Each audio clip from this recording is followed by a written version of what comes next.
This channel does not promote any violent, harmful, or illegal activities. All content provided by this channel is meant for an education purpose only.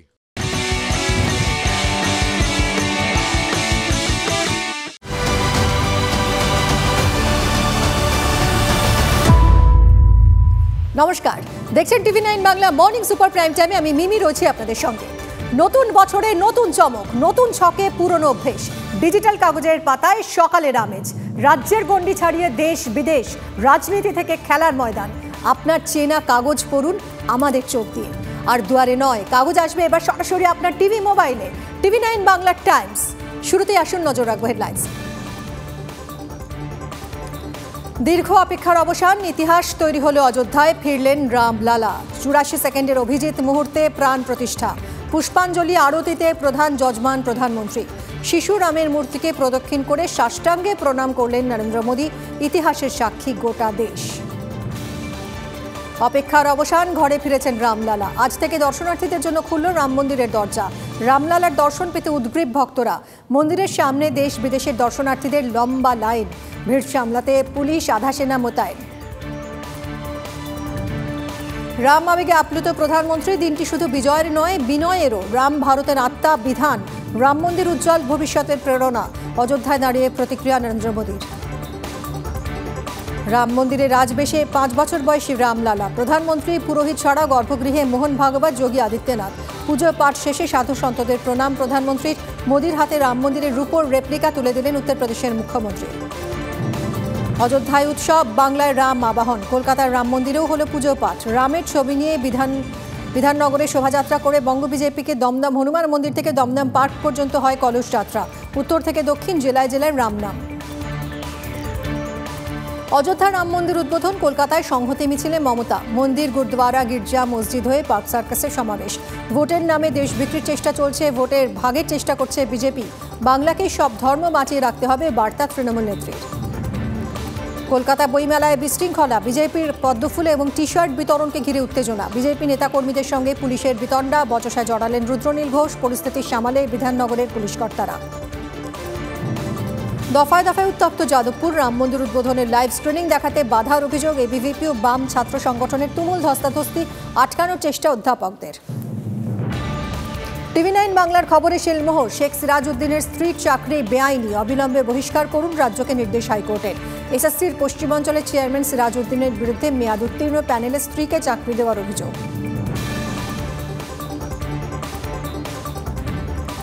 Digital কাগজের পাতায় সকালের আমেজ। এবার দেখে নেবে এবারে গুরুত্বপূর্ণ খবরগুলো।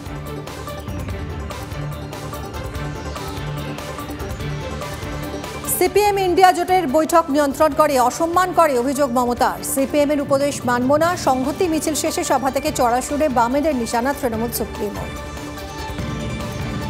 ভোটের আগে গরিবের রক্ত দিয়ে প্রাসাদ বানানোর চেষ্টা, এই রাজনীতির বিরুদ্ধে লড়াই চলবে। বিজেপিকে নিশানা করে সরব মমতা। সংহতি যাত্রা পালন করল সন্দেশখালীর তৃণমূল নেতৃত্ব, কিন্তু কোথাও উচ্চারিত হলো না শেখ শাহজাহানের নাম। মঞ্চ থেকে বক্তব্য রাখলেন বিধায়ক সুকুমার মাহাতো সহ 3 তৃণমূল নেতা। কারো মুখে এলো না শাহজাহানের নাম। আর এবার চোখ রাখবো দেশের খবরে। এবার অনুব্রত মণ্ডলের মামলাতেও ডেডলাইন বেঁধে দিল সুপ্রিম কোর্ট। 22 ফেব্রুয়ারি থেকে নিম্ন আদালতে শুরু হবে অনুব্রত মামলার ট্রায়াল, নির্দেশ শীর্ষ আদালতের। 27 ফেব্রুয়ারি সুপ্রিম কোর্টে মামলার পরবর্তী শুনানি। বিশ্ববিদ্যালয় উপাচার্য নিয়োগ ইস্যুতে ফের রাজ্যপালের ভূমিকা নিয়ে প্রশ্ন রাজ্যের। সুপ্রিম কোর্টে প্রশ্ন তুলল রাজ্য। সুপ্রিম কোর্টের নির্দেশ মেনে আচার্য ও মুখ্যমন্ত্রীর বৈঠক হয়। বৈঠকে আচার্যের দেওয়া প্রতিশ্রুতি পূরণ হয়নি, অভিযোগ রাজ্যের। সুপ্রিম কোর্টে হলফনামা জমা। আগেই আমেঠি ছেড়ে ওয়ানাড থেকে নির্বাচন লড়তে শুরু করেছেন রাহুল গান্ধী। এবার কি উত্তর ছেড়ে দক্ষিণমুখী সোনিয়া গান্ধীও? তেলেঙ্গানা থেকে লোকসভা ভোটে প্রতিদ্বন্দ্বিতার জন্য সোনিয়া গান্ধীকে আমন্ত্রণ। আর এবার সব খবর দেখুন সবিস্তারে। দর্শনার্থীদের জন্য খুলল রাম মন্দিরের দরজা। প্রথম দিনই রামলালার দর্শন পেতে উদ্গ্রীব দর্শনার্থীরা। আজ সকাল 7টা থেকে খোলে মন্দিরের দরজা। কাকভোর থেকে মন্দিরের বাইরে দর্শনার্থীদের ভিড়। মেটাল ডিটেক্টর দিয়ে চেকিংয়ের পর মন্দির চত্বরে ঢুকছেন দর্শনার্থীরা। ভিড় সামলাতে মোতায়েন বিশাল পুলিশ, আধা সেনাবাহিনী। সারাদিনে দুবার রাম মন্দিরের দরজা খুলবে। প্রতিদিন সকাল 7টা থেকে বেলা 11:30 পর্যন্ত খোলা থাকবে মন্দির। ফের দুপুর 2টো থেকে 7টা পর্যন্ত খোলা থাকবে মন্দির। সারাদিনে মোট 3বার রাম মন্দিরে आरती হবে। समझ में नहीं आ रहा कि कौन से स्वर्ग में आ गए हैं साहब। और ये जो नज़ारा देखा हमने, इसके पहले भी हम 1-2 बार आ चुके हैं यहाँ, इतनी धूल उड़ती थी। और आज तो ये लग रहा है कि हम यहाँ से जाना नहीं चाहते, हमको आज 15 दिन हो गए हैं यहाँ पर आने वालों की सारी मनोकामनाएं पूरी होंगी। ऐसा अद्भुत और ऐसा अद्भुत पावरफुल पूरे विश्व का ये सेंटर बनने वाला है और कई हजारों सालों तक इसकी महिमा का गुणगान रहेगा। 22শে জানুয়ারি সূর্য নতুন কিরণ নিয়ে এসেছে। এটা শুধুমাত্র একটা তারিখই নয়, এটা নতুন সময়ের সূচনা। হাজার বছর পরেও আজকের দিন নিয়ে চর্চা চলবে।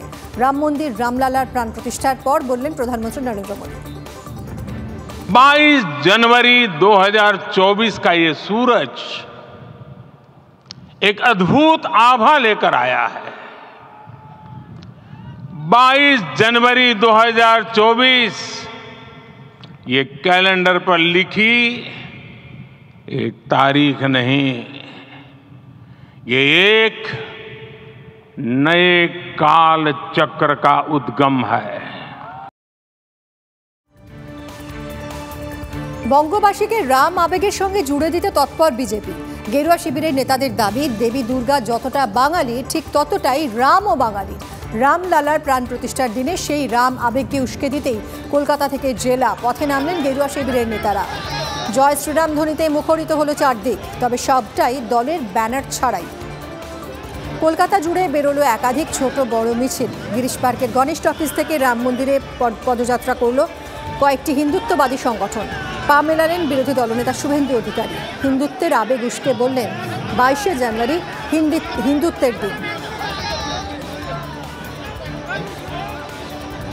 500 বছরের স্বপ্ন পূরণ, 3 লাখ হিন্দু শহীদ হয়েছে।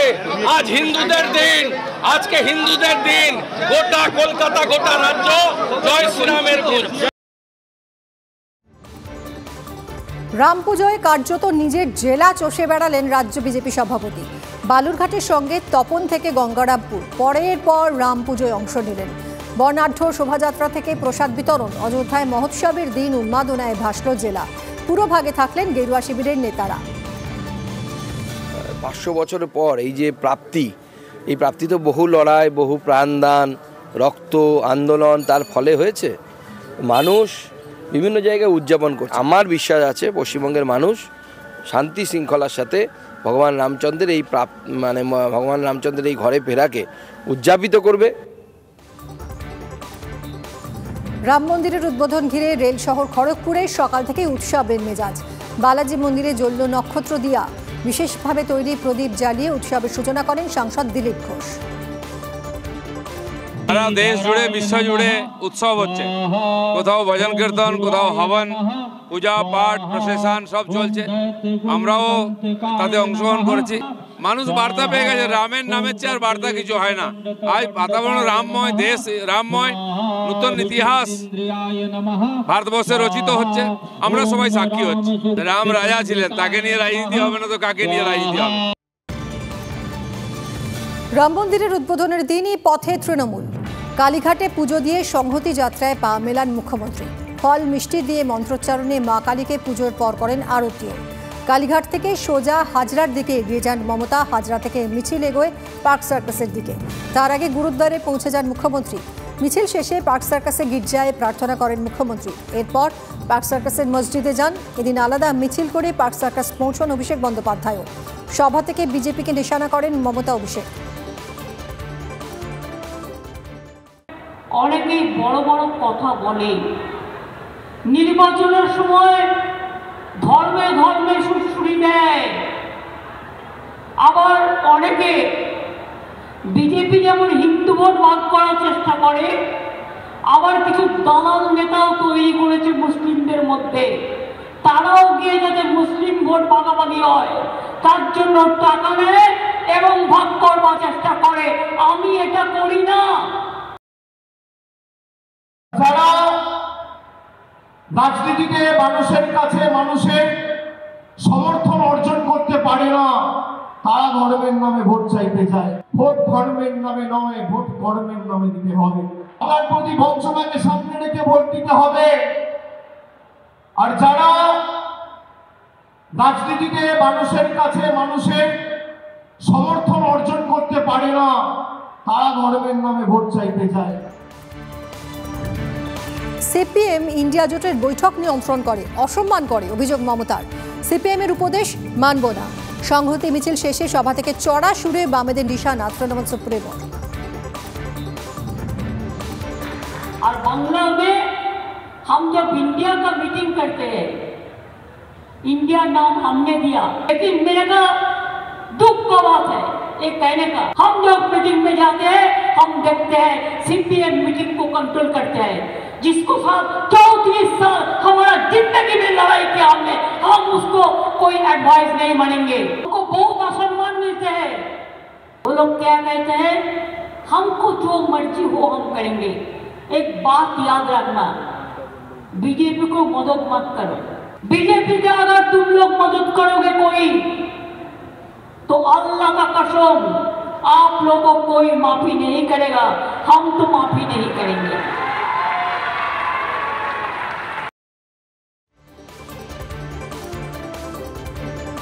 টিভি9 বাংলার খবরে শেলমোহর। শেখ সিরাজউদ্দিনের স্ত্রীর চাকরি বেআইনি বলল আদালত। শেখ সিরাজউদ্দিনকে অবিলম্বে বহিষ্কার করুন, রাজ্যকে উদ্দেশ্য করে মন্তব্য বিচারপতি বসুর। অবিলম্বে পদক্ষেপের নির্দেশ বিচারপতি বসুর। এসএসসির পশ্চিমাঞ্চলের চেয়ারম্যান শেখ সিরাজউদ্দিন। অভিযোগ, মেয়াদ উত্তীর্ণ প্যানেল থেকে নিজের স্ত্রীকেই চাকরি দিয়েছেন শেখ সিরাজউদ্দিন। এসএসসির প্রাক্তন চেয়ারম্যানকে আগামী বুধবার সশরীরে হাজিরার নির্দেশ বিচারপতি বসুর। গোথা হাই স্কুলের নিয়োগ দুর্নীতির ঘটনায় এই নির্দেশ। সন্দেশখালী কাণ্ডের তদন্ত নিয়ে কলকাতা হাইকোর্টের ডিভিশন বেঞ্চের দ্বারস্থ ইডি। সিঙ্গেল বেঞ্চের নির্দেশের একাংশ চ্যালেঞ্জ করে প্রধান বিচারপতির কাছে আর্জি। কেন সিবিআই ও পুলিশের যৌথ সিট তদন্ত নেই, এই প্রশ্ন তুলে মামলা করার অনুমতির আর্জি। অনুমতি প্রধান বিচারপতি। আগামী বুধবার শুনানি প্রধান বিচারপতি ডিভিশন বেঞ্চে।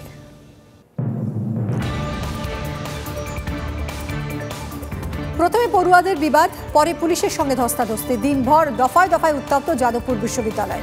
রাম মন্দির উদ্বোধনের লাইভ স্ক্রিনিং নিয়ে এবিভিপি সমর্থক পড়ুয়াদের সঙ্গে বাম ছাত্র সংগঠনগুলির বিবাদে মাথা ফাটে পড়ুয়াদের। পরিস্থিতি সামাল দিতে গিয়ে আহত হন বিশ্ববিদ্যালয়ের সিকিউরিটি হেড।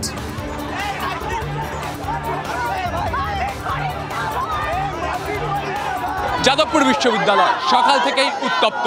প্রথমে যাদবপুর বিশ্ববিদ্যালয়ের বেশ কয়েকজন পড়ুয়া যাদবপুর বিশ্ববিদ্যালয়ে রাম মন্দিরের যে প্রতিষ্ঠা, প্রাণ প্রতিষ্ঠা, সেই ঘটনার সেই ইভেন্টের লাইভ স্ট্রিমিং দেখাতে চান।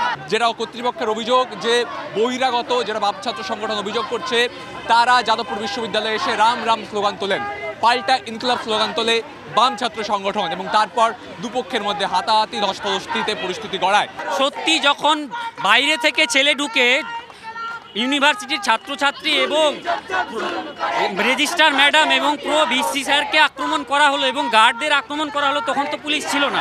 কিন্তু সম্প্রীতির বার্তা নিয়ে যখন আমরা রাস্তায় নামতে চাইছি, তখন পুলিশ ছাত্রদের বাধা দিচ্ছে। সেখান থেকে যাদবপুর সাধারণ ছাত্রছাত্রীরা এই আক্রমণের বিরুদ্ধে এই মিছিলের ডাক দেয়, এবং এর পিছনেও পুলিশের অনেক বাধা বিপত্তি ছিল। আমরা সব কিছু অতিক্রম করে এই মিছিলকে সম্পূর্ণরূপে সাফল্যমণ্ডিত করতে পেরেছি।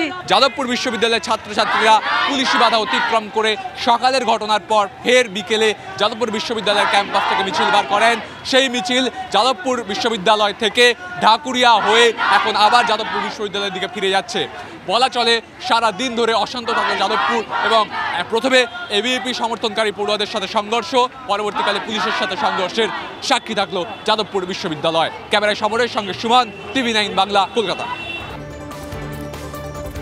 আজ মরশুমের শীতলতম দিন। কলকাতায় সর্বনিম্ন তাপমাত্রা 11.8 ডিগ্রি সেলসিয়াস, যা স্বাভাবিকের থেকেও 2 ডিগ্রি কম। সকালের দিকে কুয়াশা এবং সারাদিন আকাশ মেঘলা থাকবে। আগামী কয়েকদিন তাপমাত্রা এভাবেই ওঠানামা করবে। তাপমাত্রা স্বাভাবিকের থেকে প্রায় 3 ডিগ্রি কম। আজও বৃষ্টির পূর্বাভাস। পূর্ব মেদিনীপুর, ঝাড়গ্রাম, পশ্চিম মেদিনীপুরে হালকা বৃষ্টির পূর্বাভাস। তবে এই দফাতেও জাঁকিয়ে শীতের আয়ু ছোট। বুধবার দক্ষিণবঙ্গের সব জেলায় বৃষ্টির পূর্বাভাস। মেঘ ঢুকলেই বাড়বে রাতের তাপমাত্রা, তবে দিনের স্যাঁতস্যাঁতে ঠান্ডা থেকে আপাতত মুক্তি নয়। বৃহস্পতিবার পূর্ব মেদিনীপুর, দক্ষিণ 24 পরগনায় হালকা বৃষ্টির পূর্বাভাস। বিশ্ববিদ্যালয়ে উপাচার্য নিয়োগ ইস্যুতে ফের রাজ্যপালের ভূমিকা নিয়ে প্রশ্ন রাজ্যের। সুপ্রিম কোর্টে প্রশ্ন তুলল রাজ্য। সুপ্রিম কোর্টের নির্দেশ মেনে আচার্য এবং মুখ্যমন্ত্রীর বৈঠক হয়েছে, কিন্তু বৈঠকে আচার্য যে প্রতিশ্রুতি দিয়েছিলেন তার কোনোটাই পূরণ করা হয়নি। অভিযোগ রাজ্যের আইনজীবী অভিষেক মনু সিংভি। রাজ্য সরকারের তরফে হলফনামা জমা দেওয়া হয়েছে। শীর্ষ আদালতের পর্যবেক্ষণ, আমরা চাই আলোচনার মাধ্যমে সমস্যার সমাধান হোক।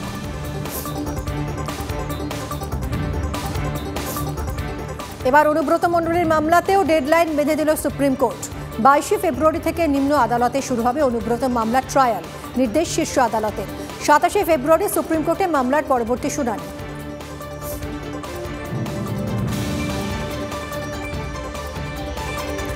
আগেই আমেঠি ছেড়ে ওয়ানাড থেকে নির্বাচনে লড়তে শুরু করেছেন রাহুল গান্ধী। এবার কি উত্তর ছেড়ে দক্ষিণমুখী সোনিয়া গান্ধীও? তেলেঙ্গানা থেকে লোকসভা ভোটে প্রতিদ্বন্দ্বিতার জন্য সোনিয়া গান্ধীকে আমন্ত্রণ। সূত্রের খবর, তেলেঙ্গানা প্রদেশ কংগ্রেসের এই প্রস্তাব ভাবিয়ে তুলেছে দলের শীর্ষ নেতৃত্বকে।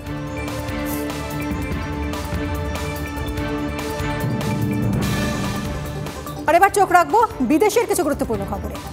স্বাধীন প্যালেস্টাইন রাষ্ট্র না হলে ইসরায়েলের সঙ্গে তাদের সম্পর্ক স্বাভাবিক হবে না, মন্তব্য সৌদি আরবের বিদেশমন্ত্রী।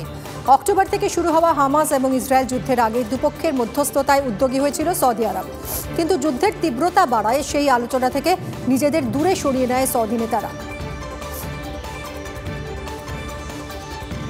প্রবল ঠান্ডা ও তুষারঝড়ে বিপর্যস্ত মার্কিন যুক্তরাষ্ট্র। গত কয়েকদিনের একটানা তুষারঝড়ে মৃতের সংখ্যা বেড়ে প্রায় 100। দেশের বিভিন্ন প্রান্তে জরুরি অবস্থা ঘোষণা। টেনেসি এলাকার বাসিন্দাদের জল ফুটিয়ে খাওয়ার পরামর্শ প্রশাসনের। তুষারঝড়ে বিদ্যুৎহীন বিস্তীর্ণ এলাকা।